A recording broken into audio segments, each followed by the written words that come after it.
Hello everybody, welcome back to my channel. My name is Natalia Lee and I'm the author of a few novels for young adults, my most recent being Song of the Dryad, a cozy contemporary fantasy. It feels weird to do that intro because it's been a while since I did my intro. So I feel like I accidentally took a short break from YouTube, and this is something that happens pretty regularly for me. It's not like anything bad has been going on, except tax season. This is my first real year doing taxes as a self-employed person, and I'll tell you what, my bank account is not happy. So we're just gonna cozy up and celebrate the fact that my YouTube channel has recently hit 7,000 subscribers. So to celebrate, I asked you guys to send in some 7K Q&A questions to my Instagram, and I got a few. So we're just going to, this is gonna be a super relaxed video. I'm going to answer the questions that I received, probably go off on some tangents, chat with you. Mew? Mew? She just did her scared cry. Yeah, so let's just hop into it, I suppose. Maybe I'm gonna go grab some tea and then I'll be right back because I can already feel that my throat's getting dry, so I'll be right back. That's good. So I guess let's just go ahead and jump right into these 7K Q&A questions, shall we? So the first question I got on Instagram was, how did the audience welcome your book? How were your sales? My first month sales were amazing. So October, I had really good sales. Book came out on October 20th and I sold almost 200 books in October, which was awesome. Most self-published books don't even sell 100 copies. So I outsold all of those in the first 2 weeks or whatever of it being out.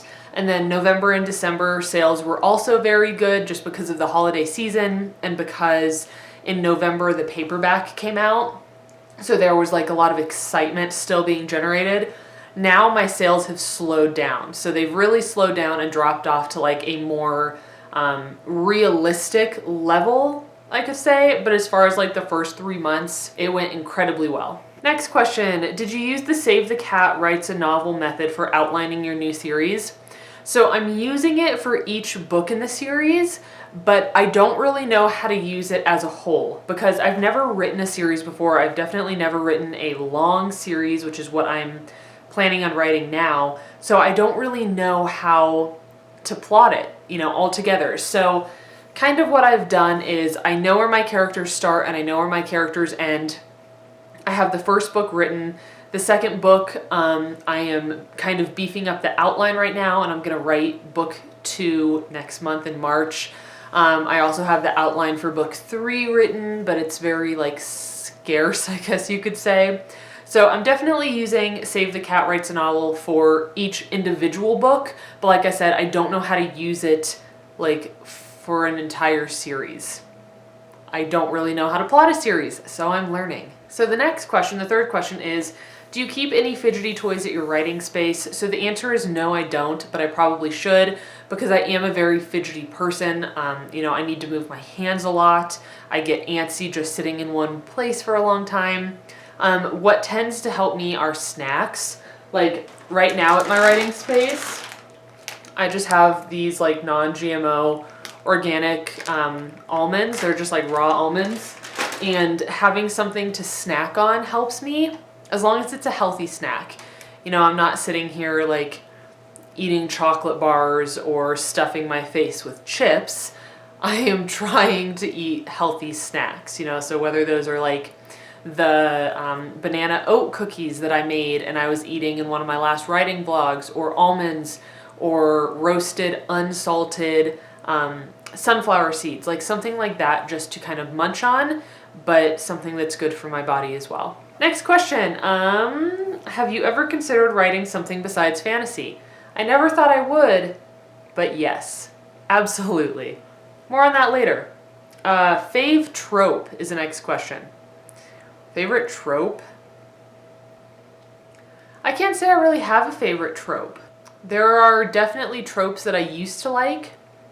You know, I really used to like love triangles. I used to like enemies to lovers, romance plots, and stuff like that. But I'd say that now I'm not a big trope lover, which is strange because I know a lot of readers that will like forever consume stories with their favorite tropes, which I think is fantastic. But I don't really know what my favorites are right now because I'm going through a rocky time of discovering what I like to read again. And this has been happening for the past few years because I used to primarily just read young adult fantasy or young adult contemporary romance.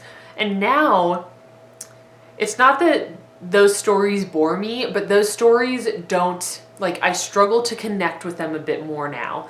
So I'm in a rocky place in my reading where I don't really know what I like to read anymore.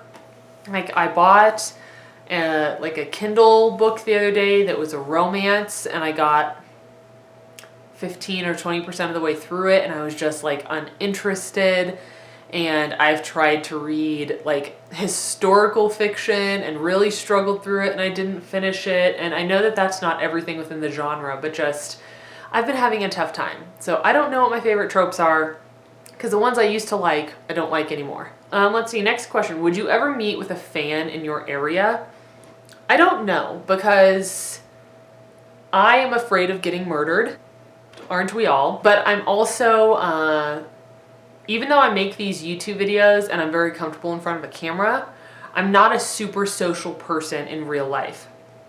You know, like, I'm not the person that's gonna talk to the person next to me in the grocery store. I'm just not a super social and chatty person. I tend to be the one that's like a kind, quiet person that just observes and watches everybody else. So I think it would be really cool to have a writer's meetup. I've thought that many, many times, but it would definitely be taking like a leap outside of my comfort zone. You know, going to the authortube retreat last year, wow, I can't believe that was almost a year ago, was really hard for me. And I kind of knew those people because I watched their videos and I was aware of who they were. So it would be even harder meeting people that I know nothing about. Maybe at like a, you know, like an event, that would be really cool. Like at BookCon, or I don't know what other cons there are, Y'all Fest, something like that. It would be awesome to meet people there. But I think so far as like doing a personal meetup in my area right now is kind of scary to me. But if I do ever decide to do one, you guys of course will be the first to know. What are some tips to make secondary characters memorable or even lovable? Well, memorable and lovable, for me, my most memorable, like when I'm reading, the characters, the side characters that are most memorable to me are the ones that are fully formed people, fully formed individuals. They're not just the flat, two-dimensional friend character. And believe me, it's very hard to write those characters. I've struggled with it.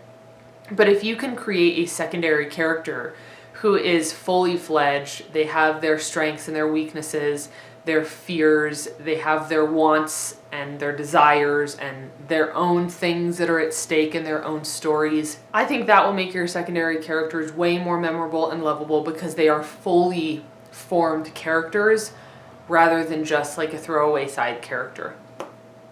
Next question, would you write a nonfiction? Absolutely. I would absolutely write a nonfiction. I don't have anything, like, I'm not planning anything right now. I have thought about writing some ebooks about the craft of writing, or like, you know, reflections on my experiences as a writer, but I have no plans to do that as of right now, but I would like to in the future. Next question, what was your very first book idea? What an amazing question. I'm thinking back to like when I was in high school. So I used to write a lot on role-playing forums, but those weren't books. I'd say my first book idea was, yes, I remember this now. It was probably the vampire royalty romance that I was trying to write. And it was fun. Like, I got pretty far in it, but I was in high school. I had no idea what I was doing. I had never written a book before, and it was just like my first attempt at writing something. And of course, I was influenced by Twilight because I absolutely adored those books when I was in high school. I loved the vampires. Is that a trope? Because if that's a trope, vampires would be my answer. I love vampires in almost anything. I've always loved them. I also love mermaids and sirens and stuff. Is that a trope though? I don't know. But yeah, it was probably like a vampire royalty romance that I tried to write. What is your go-to genre to read is the next question. And I'd say right now, nonfiction, self-help, or like self-development. I am the type of person that is constantly striving to better myself, constantly striving to push myself to the next level. And I am aware that it can get to an unhealthy level if you do it too often, or if you never allow yourself to just be at peace with yourself. I'm very aware of that, but at the same time, I love challenging and pushing myself forward. So I listen to self-help audiobooks all the time. I can't remember any off the top of my head. Gosh, I've listened to so many lately. Why can't I remember them? How to be a badass at making money, or how to be a badass at living your life. Jen Sincero. I know that name, Jen Sincero. I don't know if she's the one that wrote those. This is one of those moments where I just don't know. But anyway, yeah, my genre right now that I go to read is typically self-help, personal development, and also spiritual and metaphysical books. I am really trying to kick up my kind of tarot and meditation practice. I just started meditation this year in 2019, and I absolutely love it. I absolutely love it. I'm learning so much through meditation. So I do my meditation and my tarot together, and I have like a perfect little area now in my office where I do that. So I also read, metaphysical books as well about crystals and candles and tarot and magic and the world around us. I love it. Like, I eat that stuff up. So that is mostly what I read right now. I am reading very, very, very, very little fiction because I've been struggling to find fiction that I really enjoy. Let's see. Ooh, I love this question. What's the best way to cook tofu? I should do an entire video on how to cook tofu, but it depends, my friend. Welcome to Natalia's Kitchen. It depends on what meal you're making. So for example, if I am making a scrambled tofu for breakfast, like a scrambled egg, but I'm using tofu instead of the eggs, I like to take the tofu and crumble it up with my hands. Make sure you wash your hands, push your sleeves back, and then I crumble it and crumble it and crumble it, and then I toss it in the pan. And tofu tends to be pretty moist, so you don't have to add oils or anything like that. And I just cook it until it cooks off a lot of the moisture, because I like my tofu a bit more dry. I don't like moist tofu. So that's a really great way to cook it if you're looking for like an egg alternative. But my all-time favorite way to cook it is baking it. And of course, like when I go out to eat curry or something, I'll get like golden tofu that's been like deep fried, but I don't do that very often, and I certainly don't cook it at home. So when I'm cooking it at home, I like to cut my extra firm tofu. I always use extra firm tofu. That's my favorite. I cut it into strips, almost like teriyaki strips. Put a little bit of like soy sauce or teriyaki sauce or something on there. I don't know if teriyaki sauce is vegan. I don't use teriyaki sauce. I use soy sauce or liquid aminos, and then I just pop it into my toaster oven and flip it halfway through. And then it comes out like firm and toasty on the outside and soft on the inside. Oh my gosh, the tofu is so good when you prepare it that way. And then I put it in salads. I put it in soups. I love it in soups. I'll put it in like Asian-inspired lettuce wraps. I just love, love, love tofu. I put it in burrito bowls. Gosh, I am a tofu queen. I love tofu. So you got any more questions about tofu, you just let me know. Let's see, next question. I love these questions. What is your favorite vegan sweet or treat? So I love chocolate, Love, love, love chocolate. And I get these little things called Cocomels, and they are vegan chocolates with caramel on the inside. So my favorite is, it's like a coconut milk chocolate with caramel on the inside, and then it has sea salt on the outside. Oh my gosh. And I don't know if you guys have like a Natural Grocers or a Whole Foods where you live, but that's where I get mine. They're called Cocomels. They're so good. So probably chocolate would be my main one. That's like the thing that when I have a craving for something, that's usually what it is. And I'll like just go get a little chocolate. I like vegan ice cream every so often. My favorite is cashew or avocado ice cream. I think it is just so like thick and creamy and just delicious. So absolutely ice cream, but not very often, just because it's like very heavy. My body isn't used to consuming that much sugar at once, but it's really good. So yeah, as far as sweets, definitely Cocomels or like any type of vegan chocolate. And then every so often I do like to eat, like as far as a treat, like not a sweet, but a treat, vegan pizza is something that Greg and I rarely buy, but I love going out. There's a restaurant downtown that we love to go to, and we get a takeout vegan pizza, you know, and it's like this big, so delicious. I get it with like crumbled seitan and peppers, and it's just so good. Like, but we haven't had that in months. So that would be my other favorite vegan treat, is like a big, delicious pizza. All right, tips for young or newbie writers. So if I think back to when I was just starting to write, what would have helped me the most? I guess I could say two things. The first is to just let go of expectation, because expectation for me scared me away from a lot of my stories that I was trying to write. Because, you know, I would go and read like The Hunger Games, and then I would try to write something, and it would be so bad that I would feel like, you know, like shit about myself, and then I wouldn't want to write anymore. So for young and not just young, but also, you know, writers that are just starting out, I'd say try to let go of the expectation that you're suddenly going to write like Laini Taylor or Brandon Sanderson or Nora Roberts. Like, whoever it is that you admire, don't automatically assume that you have to write like them right from the very beginning, because I've been writing for many years and I am still working on finding my original voice.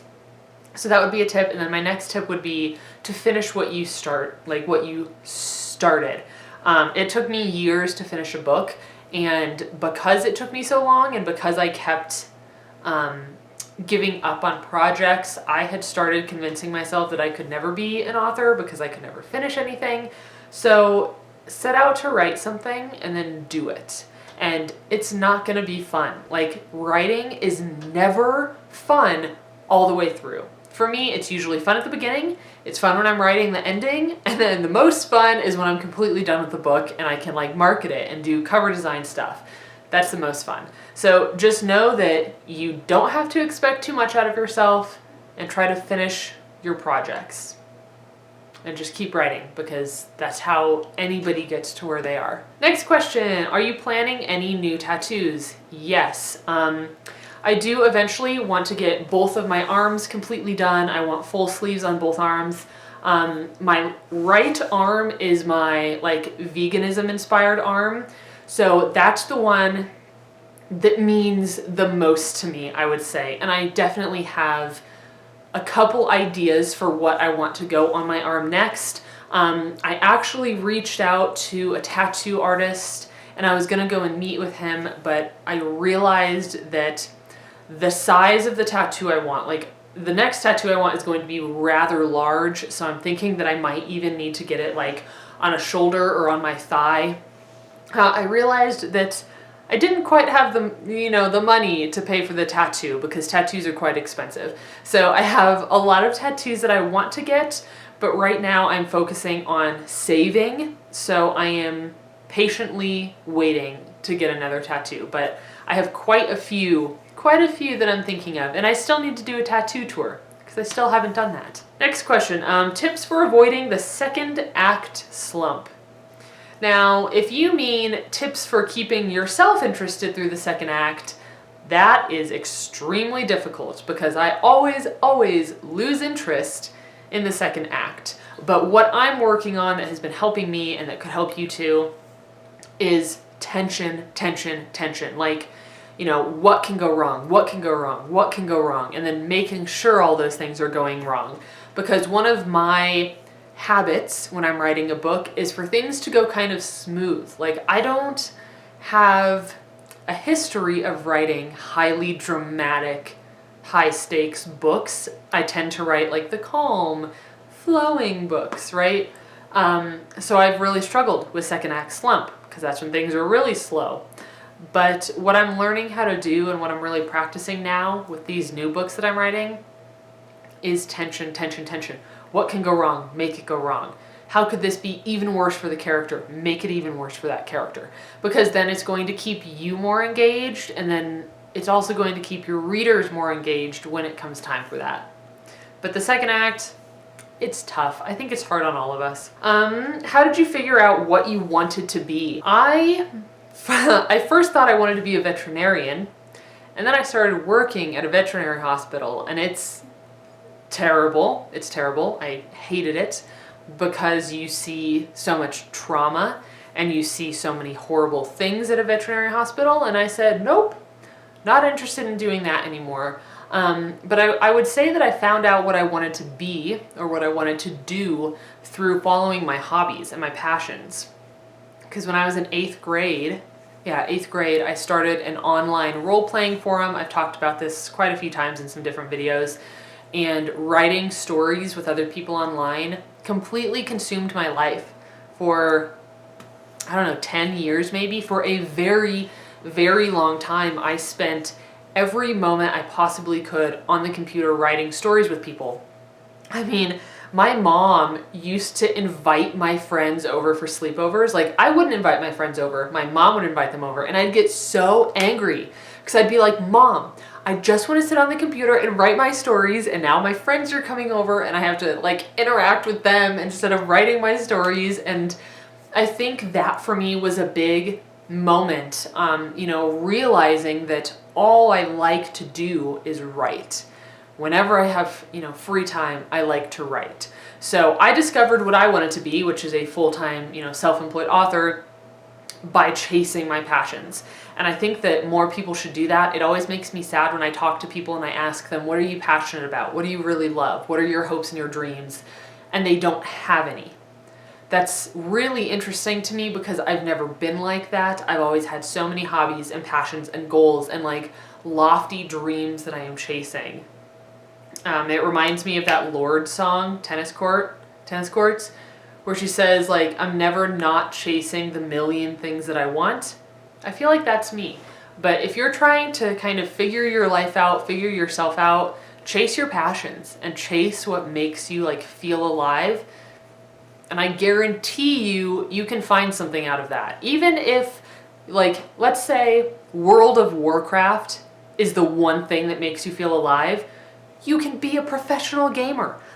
You can do anything in the world nowadays, my friends, so chase your passions. At what stage in your editing process do you personally engage a professional editor? So this would depend on what kind of editor I was hiring. If I was hiring a developmental editor, I would hire them a little bit earlier on because I don't want to make a billion edits and then hire a developmental editor just for them to say, hey, none of this is working, 6 months of this work that you did just isn't really working. Granted, that's not really what a developmental editor will say. They're going to help you to realize your book's best potential. They're not going to scramble everything and change it. But if I was doing a developmental editor, I would do it earlier on. If I was doing a copy editor, that is at the very end. So this is after I have read my book multiple times, edited it multiple times. I've had many beta readers go over it. I've edited it again after that. This is the very end. And then if you want to after that, you can also hire a proofreader once all the formatting is complete. So depending on the type of editor, hey Tifa.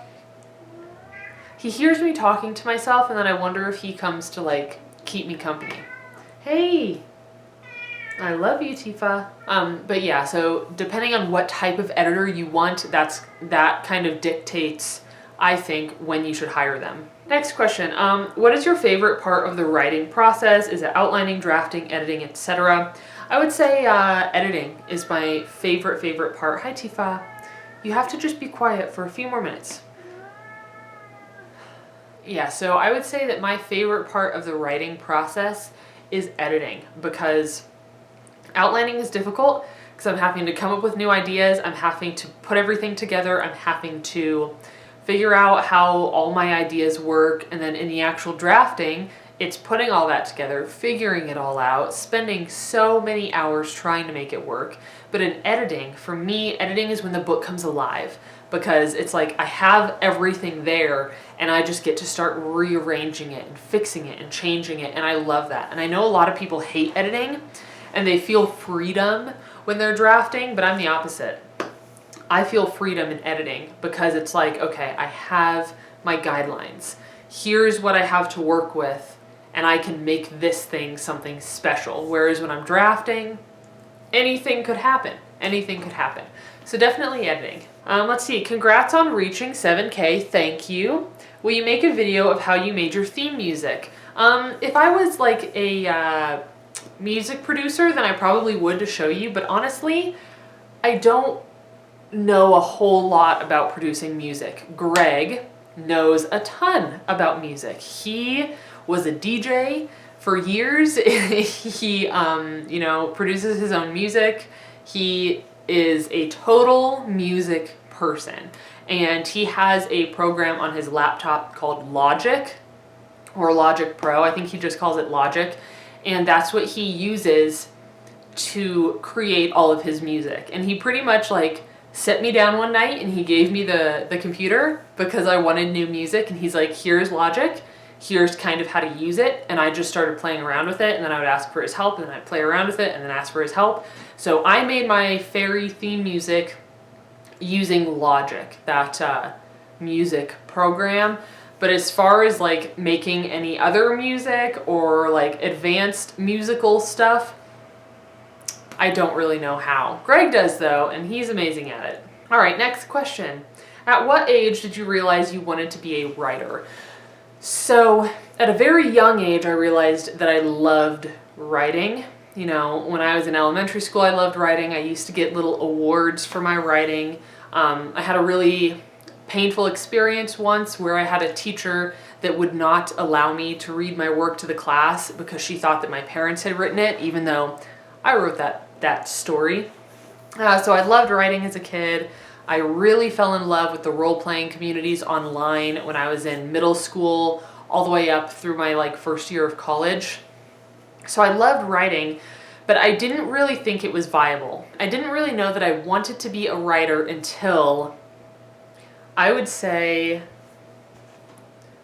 my sophomore year of college, maybe, because I published my very first book the summer after sophomore year of college. But I originally went to school for equine science, horse sciences, and I did not like it. I love horses. I love being with horses in a very natural way. But I didn't want to train horses. I didn't want to be a geneticist. I didn't want to breed them. We definitely don't need any more of that in the world. And I realized that the thing I kept coming back to was creative writing. Always. I always returned to it. It was just part of me. And the second semester of my sophomore year of college, I decided to switch to a creative writing degree. Well, English with a concentration in creative writing. And that's when I started taking it a little bit more seriously. But I didn't embrace the idea that I, was truly an author until YouTube, until I started making these YouTube videos and connecting with other people. So I knew that I wanted to be a writer, I would say, in college. I was like, oh, this would be awesome. I really want to write books. But I didn't realize that it was something that could really happen until 2 years ago, maybe. Like I had just graduated from college with an English degree. I had just published Way of Spears, and I was just starting to work on Song of the Dryad, and this community really is what convinced me and like opened my eyes to the fact that I can do this. And now I am just pursuing it full force because I finally like believe in myself and know that I absolutely can achieve those things. Next question. What can you tell us about the series that you're writing? Congrats on 7K. Thank you so much. So what can I tell you about the series I'm writing? I'm keeping it a little secret right now, and I don't really know why that is. Maybe just because it feels good to kind of pull away from social media and just have something that's mine. But I can tell you that it is a genre that I have never written before. It is not a fantasy. I thought I would always write fantasy, but it is not a fantasy, and it is not a genre that I have ever written before. So it's very new to me.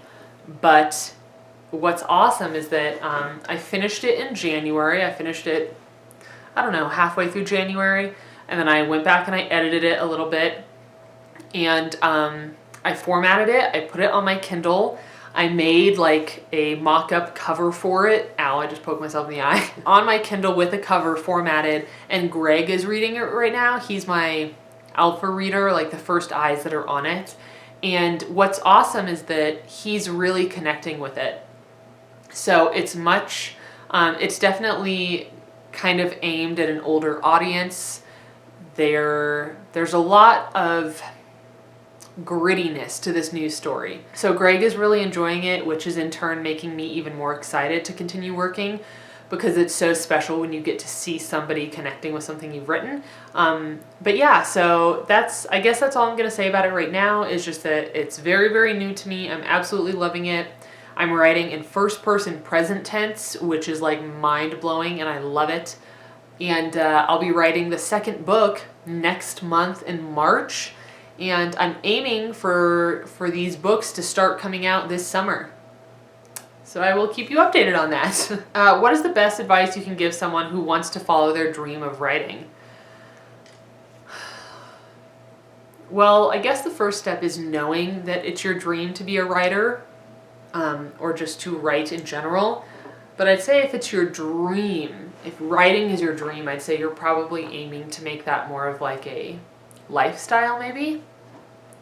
And I guess my number one tip would be this is going to sound way easier than it actually is, and that's just to learn how to believe in yourself, because like I was just saying, my writer life didn't even really start until in my head I was the writer. In my head I was the author. So once I realized those things, once I kind of took it upon myself to be proud of my craft and to tell people I'm an author, I'm an author, I'm an author, this is what I do. Once I started saying that, it's like it just started happening for me. Once you have belief in yourself that you can, make writing a reality, then everything gets a whole lot easier. So I think that's, again, and it's going to be difficult. I wrote books for years before I even wanted to tell anybody about them. It was terrifying to tell people what my books were about, But now when people ask about my books, I have the pride in myself and my work, the confidence to be able to easily talk about it. It's so much easier when you believe in yourself. So I think that is the number one thing. If you believe in yourself, then you can make anything a reality. But if you are constantly doubting yourself and telling yourself, I'm not a writer, I'm not a writer, I'm not a writer, how are you ever really going to be that writer that you want to be? Next question. Number one tip for growing your author platform on Instagram. I am not that great at Instagram. I do like posting photos, but I'm not somebody that likes to get dressed up and take photos a lot. It's like such hard work for me to like put together aesthetically pleasing images, or go do my hair and makeup and then try to put an outfit together that I look good in, that will fit my feed. Like, I'm not good at that. So as far like what I have done to grow my author platform is, one, connecting with other authors, other people that are going to be interested in what you're doing. So I have an author platform, so I'm not going to try to connect with fitness models. because they're not going to have any interest in what I'm doing. So making friends, commenting on other people's photos and meaning it, following people that inspire you. That's a really good way to get started. Like, make your name known to the people in the community. That really helps. And then what was my second tip? I was thinking of something. Oh, hashtags. Hashtags have really helped me, like, especially when you know something big is going on, like NaNoWriMo. Using the appropriate hashtags really gets like your photos seen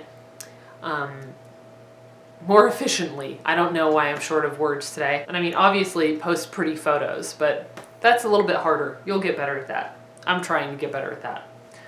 Next question. How do you stay motivated when writing a book? It's very, very difficult.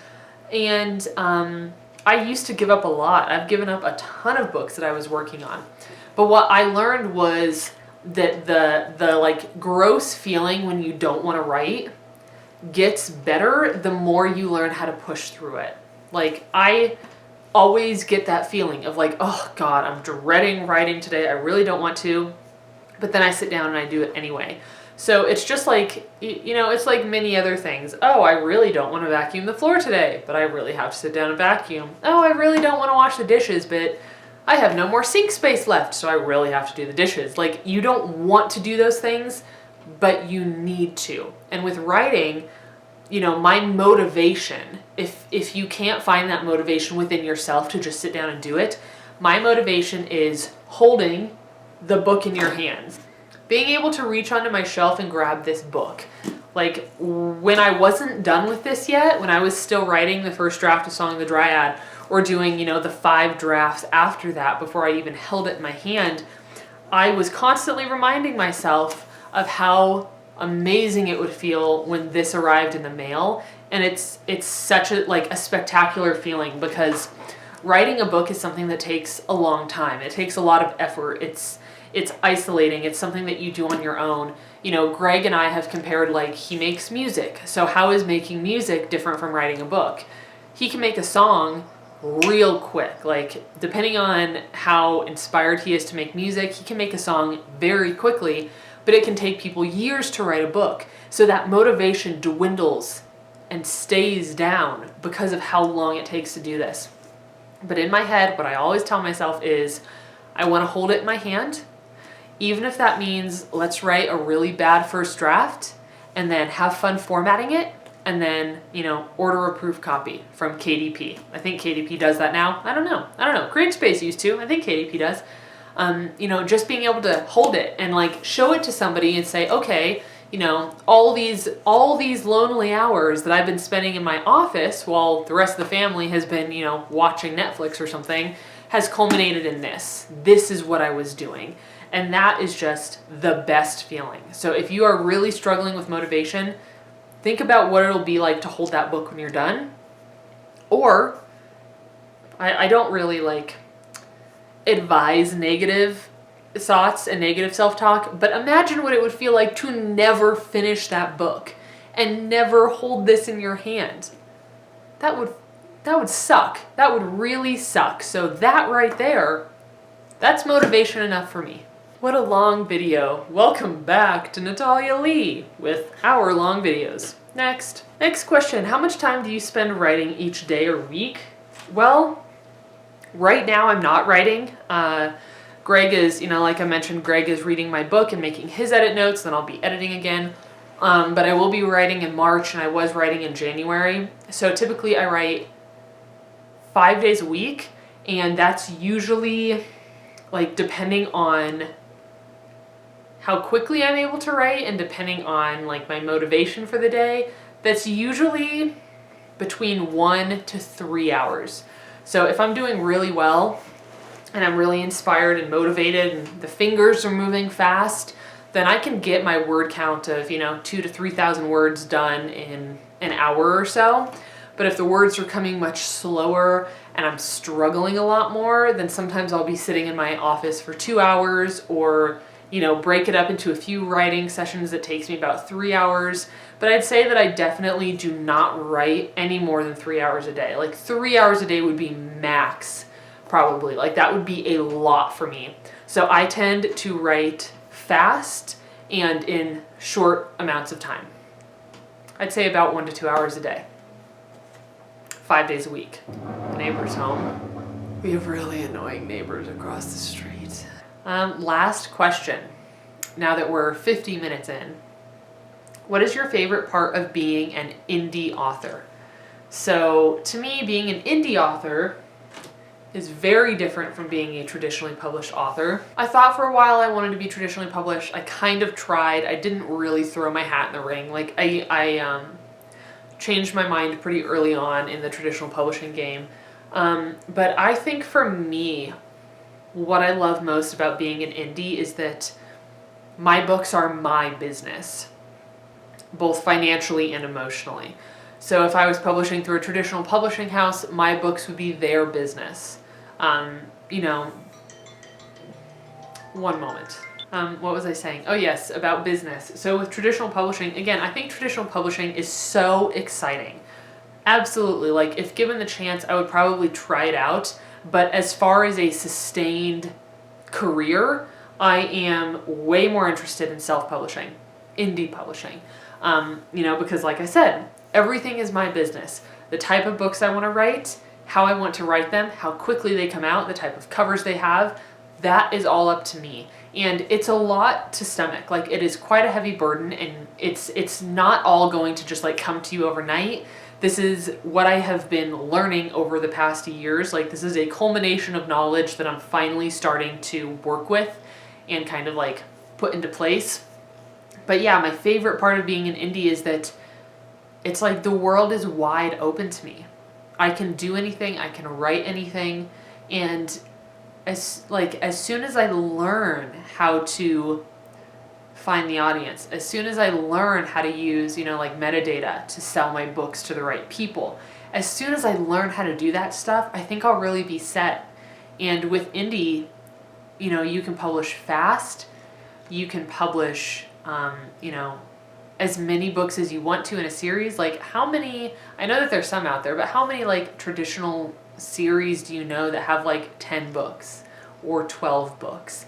You know, and one of the things I love about indies is that they like make these careers with these characters that people can really fall in love with and then follow them for book after book after book. And it's just, it's so freeing. Like that's the word. And just knowing my personality type, I am the type of person that does not do well with a boss of any kind.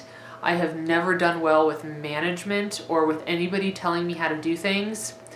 I even had a little bit of a fit once when Greg tried to tell me how to make pancakes because he didn't think my pancakes were fluffy enough. He didn't think they were good enough. And oh, was I pissed, because I don't want anybody telling me nothing, right? So being an indie just is exciting to me for that reason. You know, I want to be the person with my hands in everything. I want to be designing those covers. I want to be formatting it. Oh my God, I love formatting books. So for those of you out there, if you're looking for somebody to format your book, let me know and we can like come up with a plan, because I absolutely love book formatting. But yeah, that was a very long answer to a very simple question, but those are some of the reasons why I absolutely love being an indie author. So, wow, this was an hour of a 7K Q&A to celebrate hitting 7,000 subscribers on my YouTube channel. Thank you to everybody that sent in questions. I love these videos. These are my favorite types of videos to film because it's so casual and comforting to just sit down and chat, you know, rather than like trying to teach you or rather than trying to give you really specific information about how to do this or how to do that. This is me just sitting down and chatting, and these are my favorite videos to film, especially when I have Mew Mew, my little cat. She's down here. I have her, I have a sweater, I have comfy socks. Like, this is the life. So thank you everybody for watching today. I will probably be releasing a video, well, definitely releasing a video looking for beta readers. I'll probably need those in March. And then maybe even, you know, an update video about what my series is, what this project is, what the genre is, my plans with it. Yeah, and I also, like, there's so many videos that I need to make. There's so many that I want to make. So that's going to be it for today. Thank you guys so much for watching, especially if you're still here. Wow. Maybe you're like listening to me while you're doing your makeup or driving in the car or something. So thank you for everything. Thank you for 7,000 subscribers, and I will see you in my next video. Bye, everybody. There she is. There she